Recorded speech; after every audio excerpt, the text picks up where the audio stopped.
방금 소개받은 갑부상 유광혁이라고 합니다. 네. 사실 이제 우리 이동학한테 뭐 약속을 했는데 그걸 못 지켜서 또 생긴 거로 먼저 공격을 하시길래. 네. 우선 제목은 그 일본 가기 전에 일하기 전에 이렇게 정하긴 했는데 오늘 사실 오다가 이제 만들긴 했어요. 근데 원칙에 평소에 가지고 있던 생각이라 자연스럽게 하나씩 말씀해 드려볼게요. 우선 제가 살고 있는 건 동두천인데, 이 동두천이라는 곳이 사실상은 어디에 있냐면, 그 경기 북부 가장 최대한 북부에 있는 게 연천이에요. 군인데 그쪽 가시온 분도 있겠으나, 거기서 대략 20분 거리에 있는 도시인데, 대략 알려진 걸로는 미군 부대가 주둔하고 있고, 그 도시에서 대략 40% 이상이 미군 부대로 이루어져 있어요. 그래서 축구장 하나 건설하기가 힘든 그런 제한적인 요소가 분명히 있고, 저는 거기에 동두천에서 이제 소액에서 돈벌이가 되던 시절, 이제 소액에서 그 노동, 1인 노동의 그 하루 일당이 대략 1960년대에 한 8배 정도가 높았다 그래요. 타 지역보다. 그래서 실제로 미국 무대에 나오는 달러나 여러 가지 때문에 굉장히 많은 사람들이 몰려서 이제 다양하게 일을 했는데, 저희 아버님은 평양에서 오셨고, 저희 어머님은 전라도에서 오셔서 중간에서 만나서 저를 낳았죠. 그래서 저는 거기에서 중학교까지 다니다 옆 동네 의정부 이렇게 서울에서 나왔고요. 그 저는 대학을 졸업한 다음에 그 한국에 있는 어떤 호텔 같은 데 좀 일을 하다가 동천 사람들이 늘 그러듯이 미군 부대에서 228군 군무원으로 일을 하게 됐고, 거기에서 군무원을 끝내고 지역에 있는 또 새마을운동이라는 NGO 단체에 어떻게 인연이 돼서 제가 일을 하게 됐는데, 그 당시에 맨 마지막에는 그 제가 새마을 사목장을 하면서 느낀 거는, 새마을이 소위 얘기해서 그 전두환 그 대통령의 동생 누구죠? 그 정경철인가요? 정경환인가요? 그 주변이 한 100인으로 구성되어 있는 곳이라 생각을 했는데, 막상 들어가 보니까 우리 운동권 세대 선배들이 이미 다 장악을 하고 있고, 실제적인 준공무원에 해당되는 그런 특성을 갖고 있더라고요. 거기에서 평화의 소녀상 추진위를 또 저희가 만들고 건립도 했습니다. 그 이후에 이걸 바탕으로 경기도의회 2018년에 지방선거에 도전을 해서 광역의원으로 당선이 됐고, 기재위와 보건복지위원회에서 일을 하게 됐습니다. 제가 그 도정생활 때 가장 주목을 했던 건 우연찮게 후반에 했던 보건복지위원회 때 장애인 학부모들을 알게 됐는데, 그 당시에 뇌병변 장애인이네, 그게 사실 뭔지도 몰랐어요, 저는. 근데 그 당시에 대략 2년에 걸쳐서 같이 공부하고 그 부분에 대해서 지원조를 최초로 한번 만들어 보는 경험을 했는데, 이 부분이 가장 의원을 그만두고 나서 가장 보람했던 일이 아니었나.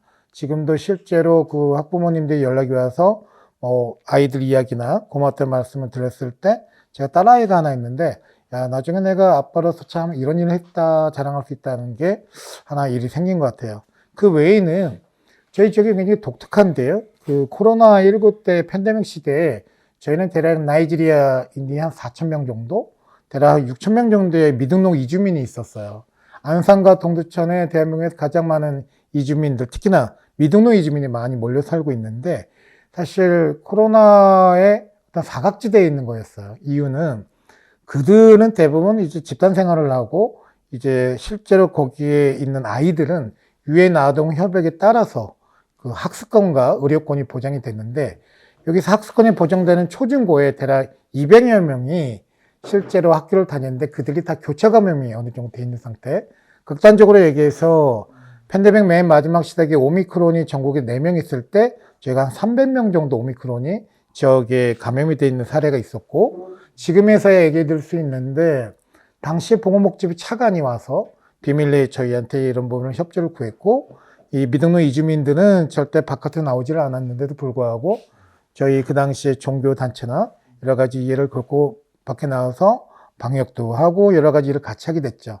근데 이 미등록 이주민을 다루는 그 부서가 너무나 달라요. 출입국사무소, 보건복지부, 뭐 여러 가지 단체 있다 보니 결국엔 그들을 약속 안 지키고 또 다 잡아가 버렸어요.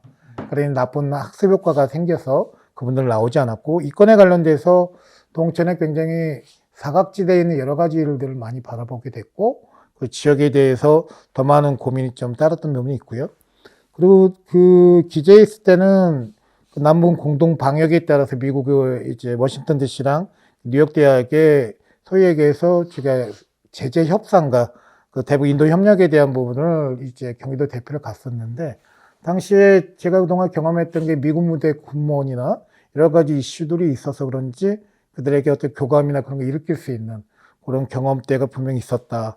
가장 대표적으로 얘기한 건, 어딜 가도 미국을 가면 그래서 그네들이 핵이 있는데 니네 왜 도우려고 그래? 이 얘기는 안 도우려는 것이 아니라 그들의 논리를 먼저 간파를 하고 설득을 시켜야 그 다음에 넘어가거든요. 그 당시인데 우연찮게 워싱턴 DC에 가는 철도를 타게 됐는데, 거기 보니까 military person first라고 써 있더라고요. 그러니까 군인 가족과 그들을 우대하는 미국의 정책을 바라봤는데, 실제로 동두천에는 대략 그 미국에서 비준을 했던 대략 4만 1,000명, 지금 이제 다 평택으로 넘어갔지만 그들 4만 1,000명이 주둔을 하고 있거든요. 2만 8천 명의 병사와 나머지 1만 3천 명의 가족과 컨트랙트들이 있거든요. 그들이 실제로 말라리아나 여러 가지의 그 질병이 일어나는 그런 곳에 거주하고 있고, 그 아프리카 돼지열병에서 노출돼 있다. 해외에 주둔한 너네 미군들과 너네 자국민에 대한 보호도 당장 필요할 것 같다. 무엇보다도 지난 베트남전에서 그 소위 사상자 중에 100분의 1 정도가 사실 말라리아로 모기로 죽어간 형태가 있거든요. 그 아무리 현대의학이 발전을 해도 질병은 막을 수가 없는 것이 그들의 또 역사가 하나 있기 때문에 그분을 좀 어필을 했던 것 같습니다. 지도에 보다시피 동두천의 위치, 지정학적 위치가 거기에 있고요. 그리고 지금 저는 그 이후에 이제 오늘 그만두고는 AI 기술에 좀 많이 심취하고 있어서, 가장 심취하는 게 디지털 트윈스라는 그런 기술을 이용해서 고인들을 복원하고 그들과 대화를 통해서 추모 서비스를 해요. 이 건으로 이제 미국 실리콘밸리랑 싱가포르, 이제 이번에 일본까지 다 다녀와서, 이번에 가장 일본에 가서 느낀 건, 그들은 이미 초고령화나 여러 가지 문화 여건이 너무 좋다 보니 죽음에 대해서 터부시 않고 이런 기술을 실제적으로 어떻게 적용해서 실제 유로의 이야기를, 추도의 이야기죠, 정확하게 이번에 이룰 수 있는지에 대해서 심도 깊은 대화를 많이 하고 왔습니다. 여기 이제 변희봉 선생님이 대표적인 저희 작품이고요. 가장 근래에는 아빠 꽃중년인가 신현준 씨 아버님 복원한 걸 제가 했습니다. 이제 동두천에 대한 이야기들이 이렇게 풀려졌고, 제 이야기는, 그리고 동두천은 사실상 많이 알려진 것처럼 기지촌. 이제 이 기지촌이라는 단어가 너무 네거티브해서 미군 기지 생활권 도시다. 도시지향적인 그 얘기하는데, 짜장면이 짜장면인 것처럼 기지촌이 맞는 것 같고요. 저는 그 미군 기지의 성격이, 근데 예전에는 북한을 견제했었는데 지금은 중국을 견제하는 전략적 기지로 변했기 때문에 통일이 돼도 저희는 미군 기지가 사라지지는 않을 것 같다. 저는 그렇게 잠정적으로 결단을 했고, 그런 제한된 조건하에 도시가 어떻게 생존해야 될지 그런 고민을 늘 해왔던 것 같고요. 근데 이제 재밌게도 대중에서 노출된 동두천의 이미지가 요새 많이 변했어요. 예전에는 미군 기지 근처에 있는 소위 얘기해서 윤락 여성에 대한 노출을 하고 그 부분에 대해서 굉장히 어필을 했는데, 가장 최근에는 대표적인 게 넷플릭스의 수리남이라는 하정우가 나왔던 게 있는데, 거기에 찍은 정도가 아니라 고증을 너무나 잘해서 거기에서 나왔던 클럽 이야기, 유도 배운 것들, 이게 동천은 중학교 때 다 빨간 때까지 따요, 유도를. 그리고 산에서 막걸리 파는 이야기, 그리고 미군들에게 여러 가지 뒷작업하는 것들 너무나 정확해서, 분명히 작가 중에 동천에서 제대로 하는 사람이 있다. 이러지 않고서 이럴 수가 없다 정도고, 거기에서 동천인 곳이 그러면 왜 지금 미디어에 이렇게 노출되는가. 그러니까 국제적인 사회에게서 남성상을 요구하는데 언어가 좀 겸비되고 그들의 문화를 같이 소화할 수 있는 그쪽으로 가지 않나 싶다는 생각을 하고 있고요. 또 하나 용광검색을 바라보면 동천에서 가장 최근 20대 MZ세대들한테 어필하는 건 니찌모리 스튜디오라고 일본 마을이 있어요. 거기에 인스타그램에 대부분 그쪽에 가고 있는데, 동두천에서 수백억을 쓰는 홍보 예산보다 니찌모리에서 1년에 대략 몇천만 원 쓰는 예산이 너무 효과가 크다. 그런 부분이 있어요. 그리고 또 하나는 동천에 그 잠재력이 하나 있는 게, 제가 실증을 하도 뉴욕에서 같이 만나봤는데, 대한민국 경기도 동두천은 대략 인구 10만 미만의 소도시잖아요. 대략 8만 7천 명 정도가 인구가 있는데, 근데 동두천과 글로벌 네트워크로 연결했을 땐 엄청난 잠재력이 있어 보이더라고요. 이유는 미군들과 그의 가족들이 여태까지 지나간 게 200만 명이 넘어요. 그리고 더 큰 건 그 뉴욕의 옆에 있는 뉴저지에 있는 대한민국의 향후회가 1등이 호남 향후회고 2등이 동두천 향후회예요. 거기는 3대째 이민인데 이미 DB가 10만이 넘어가서 현재 우리 동태에 살고 있는 거주민보다 그들이 더 많다. 그래서 제가 한 애로 알러브스쿨 때 저희가 한번 모였는데 대략 제 나이가 나오는 거죠. 44개 정도 국가에서 왔어요. 저희들 다. 그러니까 죄다 이민들이나 그런 것도 엄청나다는 거를 좀 말씀드리고 싶고, 그리고 이제 사실 군 적경지대인 만큼 정치 성향은 이제 아무래도 보수 쪽이 성향이 크고 경기도의 대구라는 또 이야기도 있을 정도로 가 있고, 근데 문제는 저희 동두천, 연천, 그리고 이제 양주 그 소유까지 이제 3개 지역구가 합쳐졌는데, 이게 특정 사학재단에서 여야 할 것 없이 다 그쪽 출신이 장악을 해서 소위 얘기해서 빨갛고 파란 거 이 얘기가 아니라 저희는 사실상 많이 좀 이렇게 섬처럼 떨어져 있고 그 지역의 민주당은 민주당 나름대로 붙으면 고맙고 떨어지면 당연한 곳, 저쪽은 안 돼도 뭐 소위에게 못 사들고 줄 서는 곳, 그렇게 돼 있고 있습니다. 알다시피 아까 했던 수리남의 이야기고요. 그리고 보면 니찌머니 스튜디오인데 이게 개인이 투자해서 한 거예요. 대략 180억 정도 투자한 건데 땅도 사고 그 대신 전혀 시에서는 반대했던 사업이에요. 근데 그래서 이분이 제 개인적인 제 후원자이긴 한데 이 포인트가 어디 있냐면 이 분이 관광객으로 돈을 벌기보다 넷플릭스에 스튜디오 빌려주는 거로 돈을 벌어요. 근데 이런 똑같은 사업지가 연천에 4군데가 생겼어요. 이제는 넷플릭스 같은 플랫폼이 진출해서 이런 식으로 수익을 거두고 있구나. 그걸 제가 많은 걸 느끼게 됐고요. 저희 하나는 사실 아무래도 미국 기지가 있기 때문에 제 관심 선택 이쪽이 없지 않아 있을 수 있죠.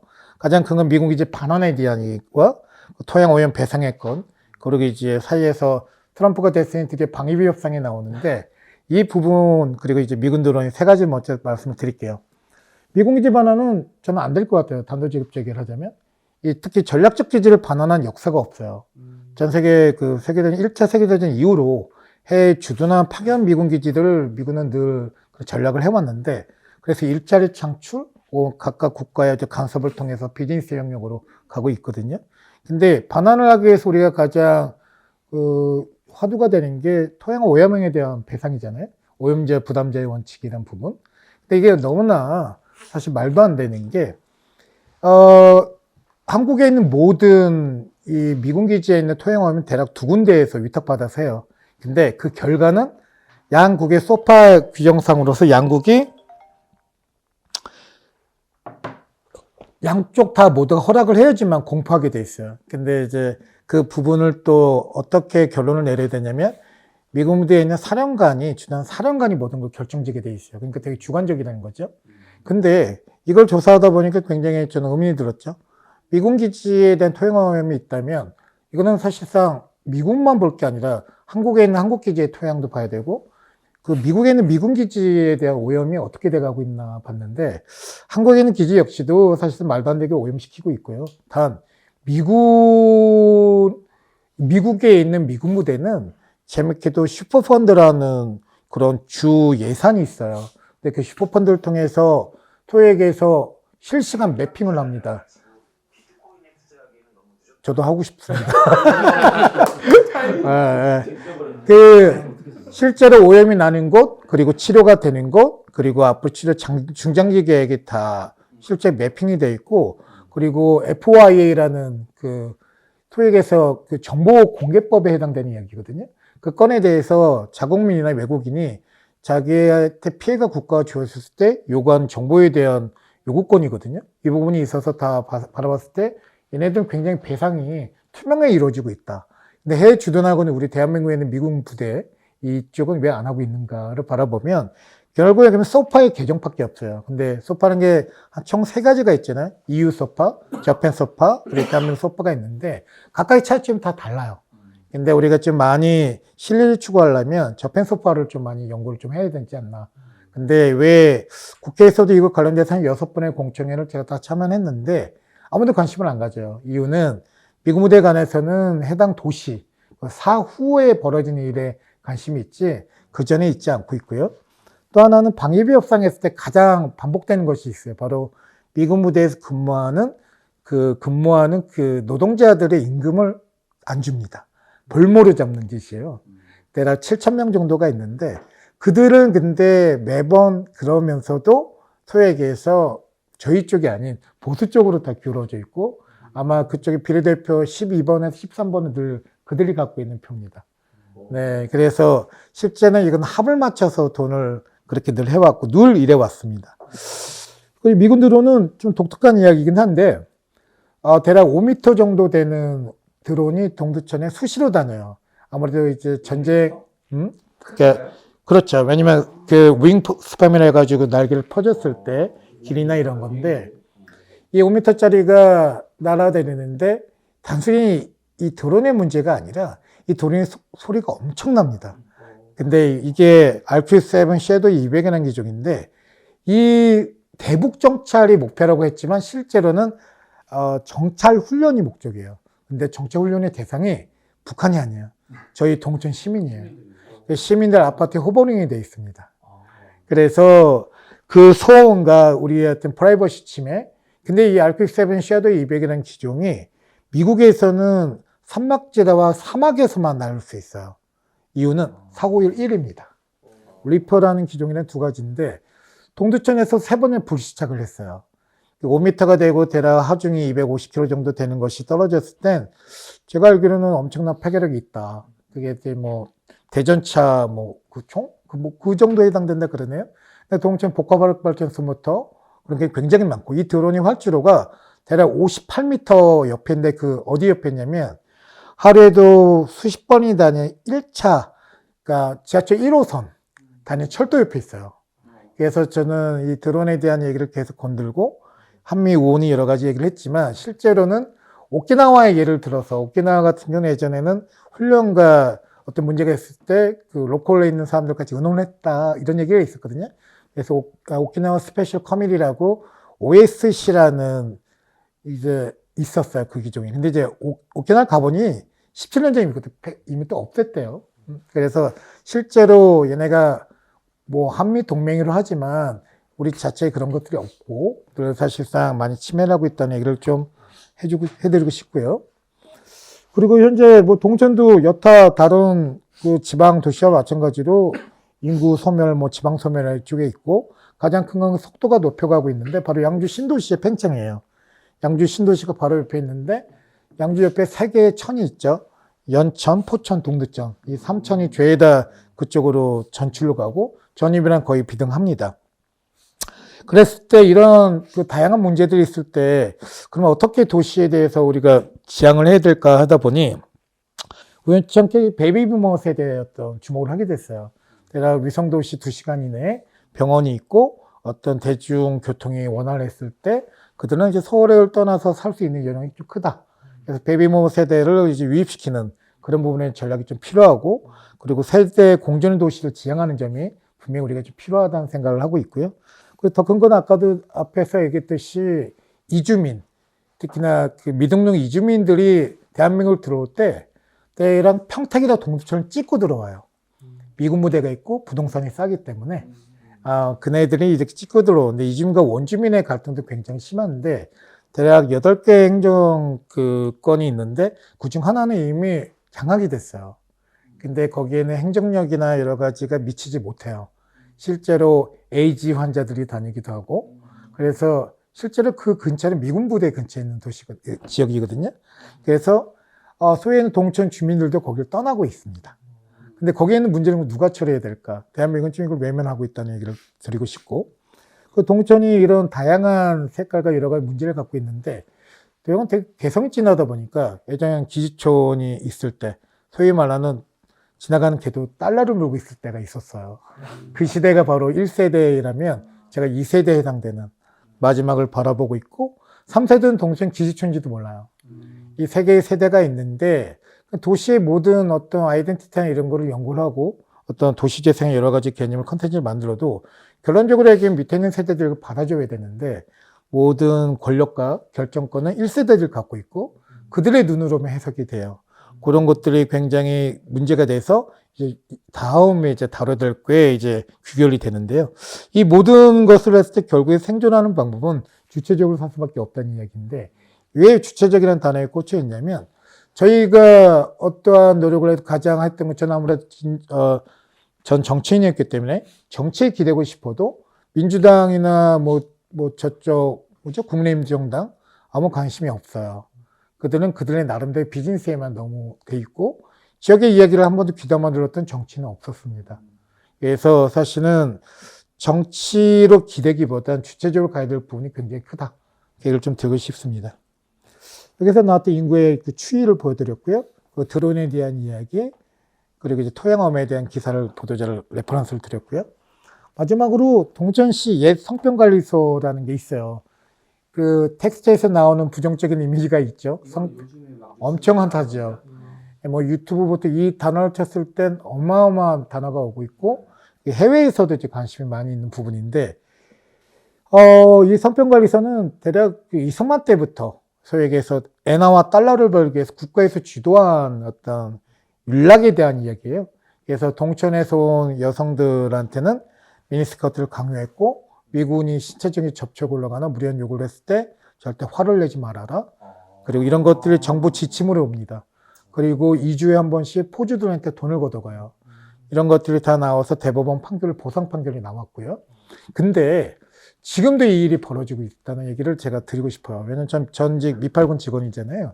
그러다 보니까 실제로 한국 여성과 이제 미군이 사랑을 나누고 성관계 가질 수 있어요. 성인들이니까. 근데 그네들이 소위 얘기해서 어떤 성병에 걸렸거나 그랬을 때 판이 인간적인 어떤 그런 인권에 대한 보호가 전혀 없어요.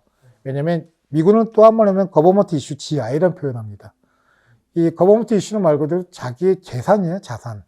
자산에 전투력이 하자가 나와 있으면 원인 조사를 합니다. 그러면 해당 여성은 그냥 근무하고 있는데 가서 스테이먼트를 쓰자고 데리고 나갑니다. 이게 지금도 벌어지는 일이에요. 그렇다면 이 성평관리소에 했을 때 이게 또 다른 이름이 몽키하우스예요. 이 말의 어원은 실제로 자기 말을 안 들었던 이 윤락 여성을 미군들이 한국에 있는 정부에다 막 일르고 핫타임을 주면 그들을 잡아가서 말도 안 되는 몰피는 과도하게 복용시키게 하고 주살려서 죽음으로도 많이 머물었고 근데 그네들이 살려달라고 유리창에서 살려달라는 모습이 원숭이 같아서 몽키하우스예요. 그래서 이런 끔찍한 일이 굉장히 벌어지고 전국에 있는 모든 게 사라지고 마지막으로 하나 남은 게 동두천에 있는데 아까도 얘기했지만 신흥재단이라는 뭐 특정 재단이 뭐 신흥재단 맞습니다. 그 재단에 동천시가 이번에 사들였죠. 그리고 나서 그걸 철거로 말도 안 되는 여론조사, 거짓 여론조사를 돌리고 그리고 모든 절차를 다 어기면서 철거를 하는 방법으로 지금 추진하고 있고 동천에 있는 사람들과 이 건에 대한 관심 있는 모든 이제 전국에 있는 범시민적인 단체들이 와서 보호를 하고 있는데 실제로 뭐 새벽 2, 3시에 불도저가 쳐들어오기도 하고 저도 가끔 거기에서 밤을 새기도 하는데 민주당 쪽에서도 되게 요청을 했는데 그럴 여력이 없다. 김동인 지사 몇 번이나 부탁을 했는데 너무나 비겁했던 건 광역지자체가 사실 시군 지자체인가의 관계가 있기 때문에 시군이 정해야지 따라가는 거는 이제 기계적인 행정은 맞아요. 근데 소위 얘기해서 김동인 지사도 이 건을 그렇게 많이 얘기를 했는데 살펴보지 않고 여론조사에 따라서 동천시가 행하는 것이다. 입장을 했는데 그런 여론조사의 부당성이 이런 건 이미 입증이 됐거든요. 어쩔 수 없는구나. 그래서 이것 또한 버려지는 그런 개념을 바라보고 있고 이 부분을 통해서 많은 거를 대화할 수도 있는데 이런 지역 자산에 대한 것들을 다루는 작업을 우리 원주민들도 이해되는 건 부끄러운 역사가 생각을 해요. 자기네 잘못이 아니거든요. 정부와 국가가 자행한 일인데 그 부분에 대해서 잘하면서 저에게 특히나 여성들이 동천 출신 여성들은 자기 고향을 동천을 말을 하진 않아요. 왜냐하면 괜시 오해를 하고 그럴까봐 시집갈 때 지정했다 그래서 취업할 때 있다 그래서 안 했습니다. 근데 지금 시대에는 그렇지가 않잖아요. 여담으로 제 나이가 좀 나오는 또 레퍼런스를 얘기한다면 잔이윤 쇼 아십니까, 여러분? 이거 엄청 동안이신데. 너무 고맙고. 예전에 잔이윤 쇼에 혹시 플레이보이라는 그 야한 잡지 있잖아요. 폰 매거진이 있는데 전 세계 10대 폰스타라고 해서 우리나라 버터플라이라는 닉네임은 이승희 씨가 들어간 적이 있어요. 근데 이승희 씨가 공항에 내려서 왔을 때 모든 기자가 몰려왔고 잔윤 씨 나와서 오빠랑 나왔잖아요. 우리는 너무 부끄러운데 왜 우리 국민들은 저희를 이렇게 환대하는지 모르겠습니다. 인터뷰를 합니다. 왜냐면 그 당시에는 플레이보이 10 안에 들어간도 우리는 국가를 소위 위상을 떨쳤다고 생각을 했나 봐요. 그렇죠? 이게 국가에 이제 있던 그들에 대한 우리 국내 이중성인데 또 하나는 혼혈화 튀기 뭐 이렇게 얘기하면서 굉장히 무시하던 게 동천의 색깔인데 하인지 워드라고 NFL MVP가 하나 있습니다. 그 사람이 포천, 연천, 동천, 진해길, 우리 동네라고 진해길이 싸워요. 이게 이중성이 또 나오는 거지, 양면성이. 그러니까 지역 주민의 자존감이란 것이 어디에 있는지 사실상은 굉장히 주체적이지 않다. 그리고 굉장히 상처들 굉장히 깊구나. 그 생각을 좀 많이 하고 있어요. 그래서 지금 맨 끝에 보여주는 액성평관리소를 제가 뭐 이 짧은 시간에 많은 걸 얘기 드리지 못하나 너무나 많은 것들을 지금 대화를 하고 있어서 저희는 처음으로 지역이 굉장한 갈등이 휩싸였습니다. 근데 저희는 철거의 보존이 중요한 것이 아니라 공론화해서 이걸 어떻게 다룰 것인가 거기까지만 갔으면 좋겠는데 공론화 작업을 담아갖고 반대가 보존을 하는 사람들이 어떤 성명을 발표했을 경우 기자가 한 명도 안 와요.